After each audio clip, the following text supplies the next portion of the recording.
बेटी, तेरे पिताजी कह रहे थे आज नन्हे बाबू आने वाले हैं। क्या?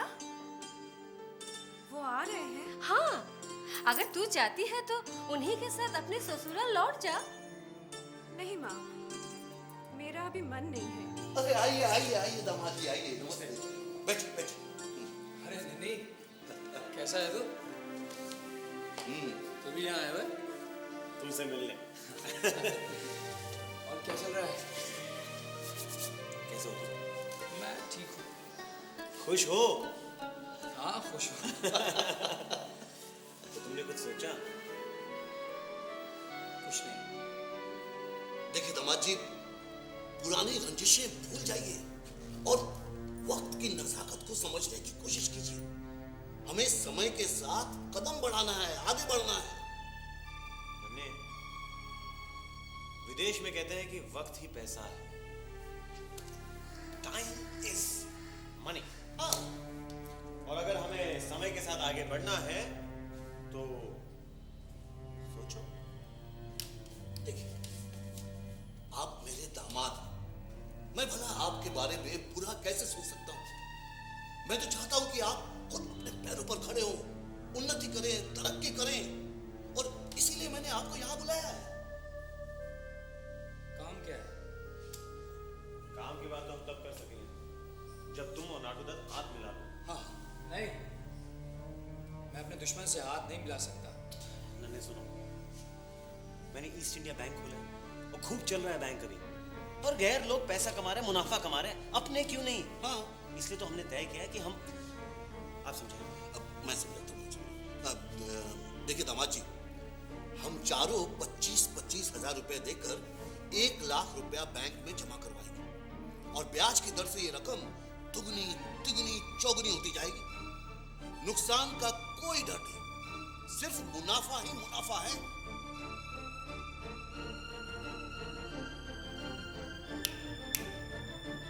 क्या सोच रहे हो तुम? हाँ? सोचने का वक्त नहीं है, कर गुजरने का वक्त है। जमाने को दिखावा पसंद है। हाँ? और तुम घोड़े गाड़ी में घूमते हो। अरे मोटर गाड़ी आ गई है, कल तो मोटर गाड़ी में घूमोगे तो लोग तुम्हारी बातें करेंगे। अरे आप मोटर गाड़ी की बात क्या करते हैं? दामाद जी एक बार कह दे तो मझले बाबू मोटर गाड़ी खरीद कर दे देंगे। हाँ, देख नन्ही, मुझे थोड़ा वक्त चाहिए यार। मुझे मंजले चाचा से बात करनी पड़ेगी।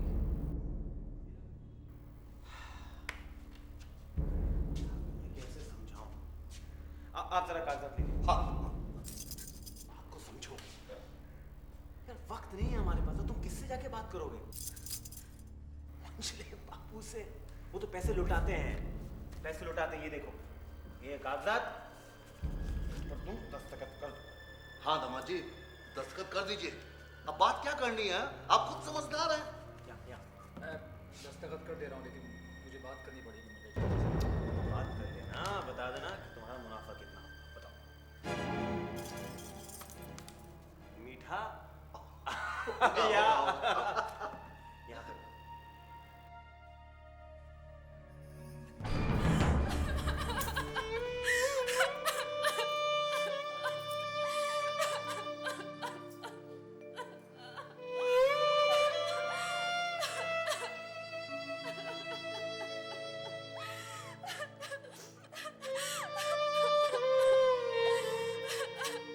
मैं चलता हूँ। हाँ, जल्दी में हो। हाँ जल्दी। आइए।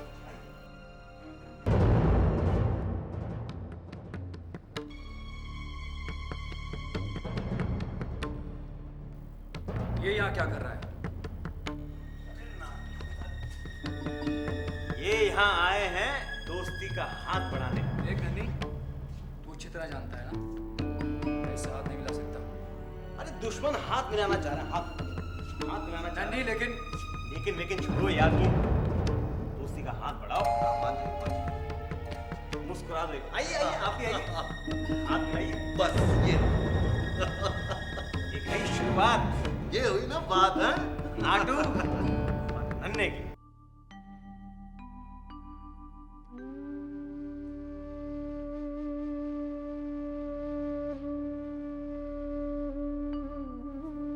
प्रणाम माँ। अरे नन्हे बेटा, माँ, कुछ बात करनी थी आपसे। हाँ हाँ, बोलो। माँ, हम चाहते हैं कि हम कुछ अलग से अपना व्यापार करें। अरे बेटा, ये तो तूने बहुत अच्छा सोचा है, मगर मैं ये चाहती हूँ कि तू अब जमींदारी के हिसाब किताब में अपना ध्यान लगा।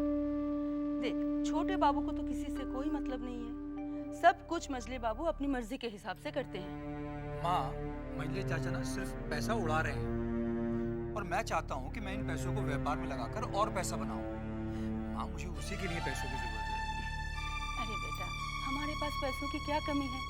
जो कुछ हमारे पास है उस सब में तो तू ही बराबर का हिस्सेदार है। माँ, अब जमाना ना बदल गया है।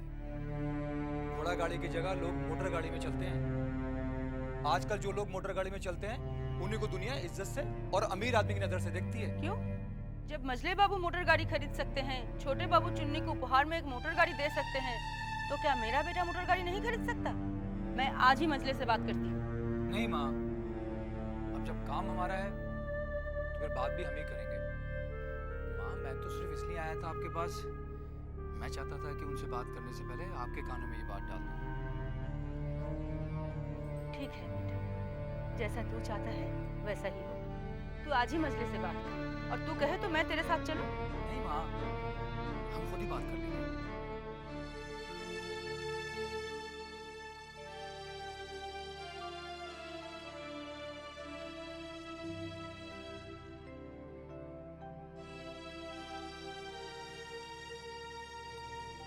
प्रणाम चाचा जी। आओ नन्हे, आओ, बैठो।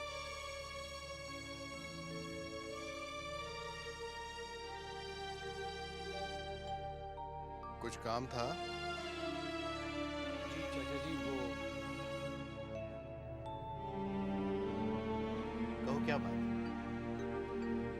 तुम कुछ परेशान लग रहे हो। चाचा जी, मुझे कुछ रुपयों की जरूरत थी। तो इसमें हमसे पूछने की क्या जरूरत है? विदु से मांग लिया होता, वो दे देता। लेकिन रकम थोड़ी ज्यादा है। कितनी ज्यादा है? 25,000। 25,000? जी। क्या करोगे इतनी बड़ी रकम की? व्यापार। क्या? जमींदार घराने का लड़का व्यापार करेगा? समय बदल गया है चाचा जी। समय कितना भी बदल जाए मगर जमींदारी नहीं बदलती। चाचा जी, आप भले ही अपने आप को ना बदलें, मगर मैं खुद को बदलना चाहता हूँ, और एक दिन समय के साथ साथ आपको भी बदलना पड़ेगा।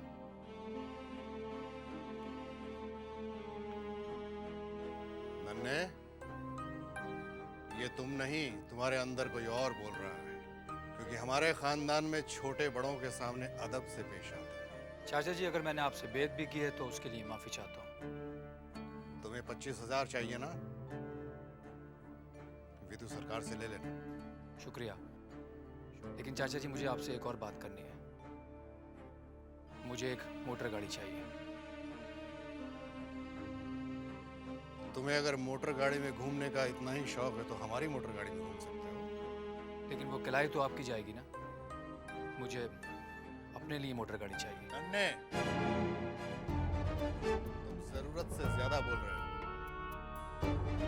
पहले अपनी पढ़ाई पूरी करो, उसके बाद तुम जो चाहोगे तुम्हें दे दिया जाएगा। लेकिन चाचा जी, मोटर गाड़ी पढ़ाई में बाधा तो नहीं डालेगी? मोटर गाड़ी के न होते हुए भी तुम पास हुए, तुम फेल हुए।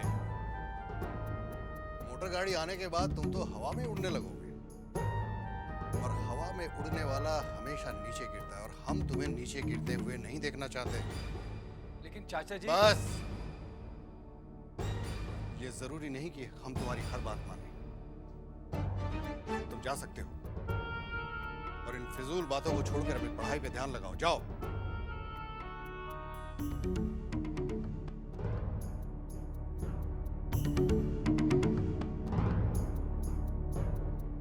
नन्हे, ऐसा नहीं है, ऐसा। हाबुलदत्त, ये हाबुलदत्त का किया है। मजले ने मेरे बेटे को मोटर गाड़ी देने से इनकार कर दिया? जी हाँ बड़ी माँ, मैंने अपने कानों से सुना है। नन्हे कहाँ है? मैंने उन्हें जल्दी जल्दी बाहर जाते देखा। ये मजले ने अच्छा नहीं किया। बुरा भी तो नहीं कहा मजले बाबू ने, खुद सोच कर ही तो मना किया होगा। पढ़ाई तो कर नहीं पाता, अब मोटर गाड़ी आ गई तो दिन भर गुलछर्रे उड़ाता फिरेगा। लेकिन मजली बहू रानी, बड़ी माँ तो बहुत नाराज है। उनके बेटे का दिल जो दुखा है, नन्हे को बिगाड़ने में सबसे बड़ा हाथ तो उन्हीं का है। एकदम उल्टा।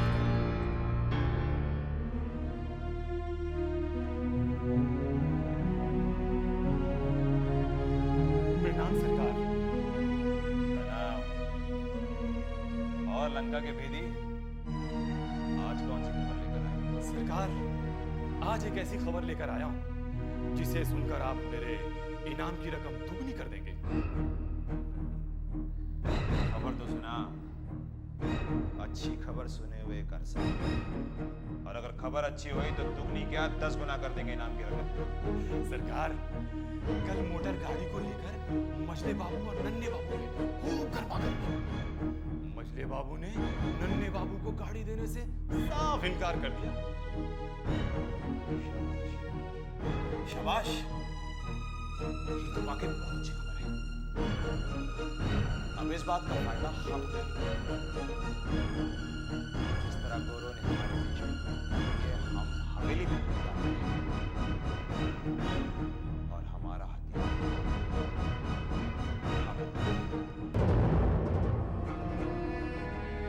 आपने बुलाया माँ? हाँ बेटा, बैठो। बेटा, बहू को अपने मायके गए हुए कई दिन हो गए, अभी तक आई क्यों नहीं? आ जाएगी माँ जब उसे आना होगा। देखो बेटा, हमने तुम्हें इसीलिए बुलाया है कि बहू का इतने दिन अपने मायके में रहना ठीक नहीं है। जमींदार घराने की बहुएं शादी के बाद अपने मायके में ससुराल में रहती है। हमारी मर्जी तो जरा भी नहीं थी, मगर जब हमने सुना कि तुमने इजाजत दी है तो हम चुप हो गए। माँ, उसी ने मुझसे कहा था कि उसका दिल घबरा रहा है। इस हवेली में और भी तो बहू है, अगर उनका दिल घबराएगा तो क्या वो भी चली जाएंगी? नहीं बेटा, तुम कल ही जाकर उसे ले आओ। नहीं माँ, हम उसे लेने नहीं जाएंगे। हमने उसको पहले ही बता दिया था कि ना तो हम उसे छोड़ने जाएंगे और ना ही हम उसे लेने जाएंगे।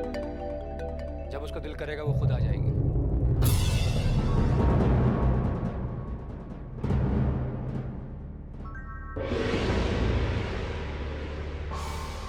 क्या मजले बाबू ने नन्हे बाबू को मोटर गाड़ी देने से इनकार कर दिया? नहीं नहीं, मैं नहीं विश्वास कर सकता।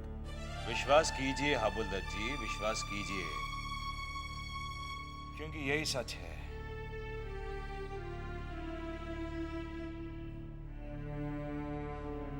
वैसे हाबुलदत्त जी, यही मौका है, यही मौका है औरों की नजरों में ऊंचा उठने का और उस बड़े महल को नीचा दिखाने का।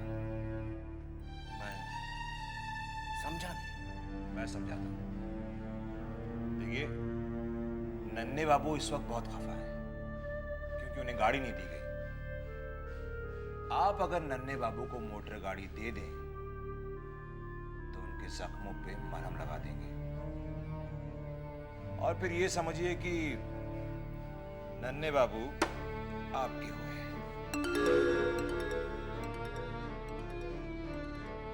वाह वाह वाह नाटूदत्त जी, क्या शतरंज की चाल चली है आपने।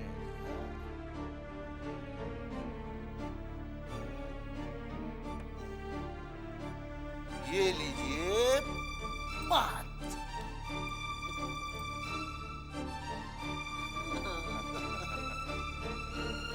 हाबुलदत्त जी, आप मुझे नहीं, आपको उन्हें देनी है।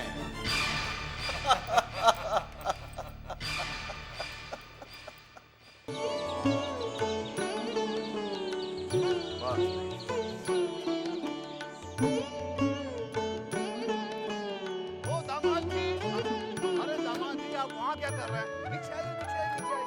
देखिए मैं क्या लेकर आया हूँ। हाँ नमस्कार नमस्कार। हाँ क्या देख रहे हो? हाँ?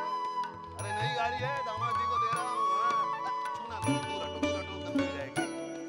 अरे आइए आइए आइए दामाद जी। नमस्ते सर। नमस्ते। देखिए मैं क्या लेकर आया हूँ। हाँ, और ये आपके लिए है। मेरे लिए? लेकिन अरे मेरी तरफ से एक उपहार। भाई दामाद तो बेटे जैसा होता है ना। ये लीजिए, चाबी रखिए। और आज से कहीं भी जाइएगा घोड़ा गाड़ी पे नहीं।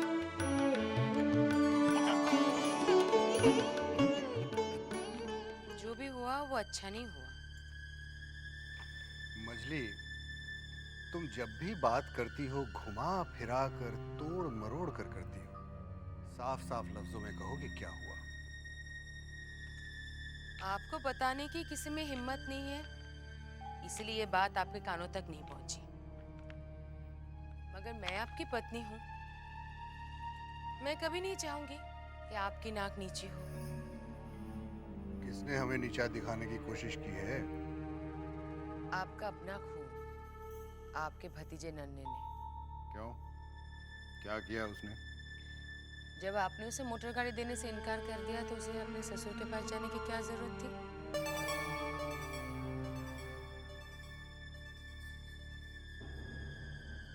जानते हैं, उसके ससुर आकर उसे मोटर गाड़ी दे भी गए हैं। क्या हवेली में इतनी बड़ी बात हो गई और हमें पता तक नहीं चला? इसीलिए तो कह रही हूँ, आज हवेली के नौकरों को पता है, कल ये बात हवेली से बाहर निकलेगी। लोग हमारे मुंह पे बातों का चांटा मारेंगे, कहेंगे कि मोटर गाड़ी तक देने की औकात नहीं है हमारी। खाना तो खाकर जाइए, खाना तो खाकर जाइए।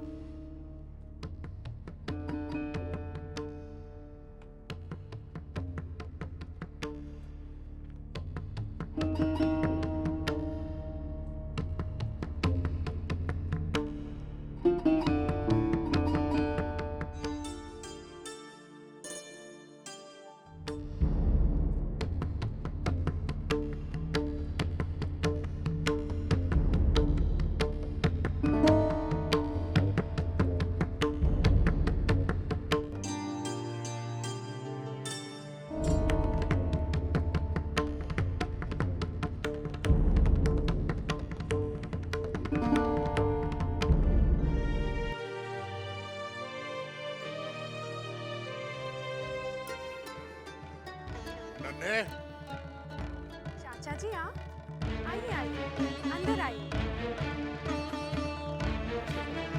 नन्हे ये क्या सुन रहे हो? तुमने अपने खानदान की इज्जत, उसकी मान मर्यादा का जरा भी ख्याल नहीं रखा? तुमने इतना भी नहीं सोचा कि तुम्हारी इस हरकत से हमारे पुरखों की आत्माओं को कितनी तकलीफ पहुंचेगी? चाचा मैंने ऐसा क्या कहा? अफसोस तो इस बात का है कि तुम्हें इस बात का इल्म ही नहीं है कि तुमने क्या किया। तुम्हें अपने किए पे कोई पछतावा ही नहीं है। मगर हम अपने खानदान की इज्जत के लिए कुछ भी कर सकते हैं, कुछ भी। ये हवेली जो इतने वर्षों से सीना तान कर शान से खड़ी है, इसका सर हम झुकने ना, नन्हे इसका सर हम झुकने नहीं देंगे। तुमने जो अपने ससुर से मोटर गाड़ी ली है, उसे तुमने लौटा दो। मगर चाचा जी, आबुल तरतीब तो हमारे अपने ही है ना, कोई गैर तो नहीं। बात गैर की नहीं है नन्हे, बात इज्जत की है। और हम इसके आगे एक शब्द भी और सुना नहीं सकते। तुम आज जाओगे, इस गाड़ी को लौटा कर आएंगे।